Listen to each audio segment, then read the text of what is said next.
সবথেকে ভালোভাবে relationship building এর জন্য একদম প্রথমেই নজর দিতে হবে যাতে আমরা শিক্ষার্থীদের জন্য একটি সুরক্ষিত পরিবেশ তৈরি করে দিতে সক্ষম হই। এখন আপনার সমস্ত কেরিয়ার গাইডেন্স ইন্টারভেনশনের আগে প্রতিটি শিক্ষার্থীর সঙ্গে আপনাকে একটি সেশন অবশ্যই করতে হবে, তাদের এটি শেখাতে যে এই প্রতিটি সেশনেই তাদের প্রতি কোনো রকম জাজমেন্ট বা বায়াস কাজ করবে না। তাদের এ বিষয়ে আশ্বস্ত করতে হবে যে যে ধরনের কথাবার্তাই তারা আপনার সাথে বলুক না কেন আপনি তাদেরই পক্ষে। এবং অবশ্যই যদি কখনো গ্রুপ সেশন হয় যেখানে অন্যান্য শিক্ষার্থীরাও থাকবে, সেখানে তাদের কখনোই একে অপরের ভাবনা বা ভাবনার খামতি নিয়ে উপহাস করতে দেওয়া হবে না, বরং এমন একটি ইতিবাচক পরিবেশ থাকতে হবে যেখানে সমস্ত ভাবনাকেই মূল্য দেওয়া হয়। কিন্তু এ ব্যাপারেও সৎ থাকতে হবে যে কোন ভাবনাটি যুক্তিযুক্ত এবং কোনটি নয়। শিক্ষার্থীরা নিজেদের ভাবনা এবং অনুভূতির ব্যাপারে আপনার সঙ্গে খোলাখুলি কথা বলতে পারছে এই বিষয়টির দিকে নজর দিতে হবে।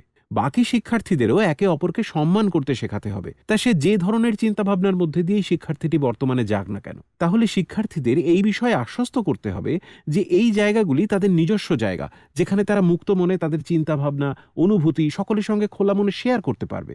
যদিও তাদের শেখাতে হবে যে বাকিরা যখন তাদের ভাবনা এবং অনুভূতিগুলি ভাগ করে নিচ্ছে, তখন বাকিদের প্রতি তাদের আচরণ যেন হয় সম্মানজনক।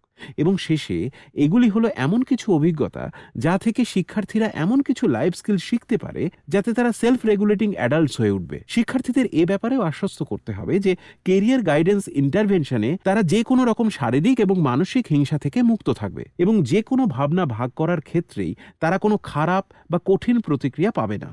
আসুন সেই সমস্ত উপায়গুলি দেখে নিই যেখানে আপনি একজন শিক্ষার্থীকে আশ্বস্ত করতে পারবেন যে সততা সবসময় পুরস্কৃত হবে এবং আপনার সঙ্গে একা কাউন্সেলিং সেশনে সে যে ধরনের ভাবনাই শেয়ার করুক না কেন সেটির জন্য তাকে খারাপ মনে করা হবে না এবং সেটির গোপনীয়তাও রক্ষা হবে। আসুন এমন কয়েকটি ক্ষেত্র দেখে নিই যা আপনাকে সবচেয়ে ভালো উপায়ে রিলেশনশিপ বিল্ডিংয়ে সাহায্য করবে।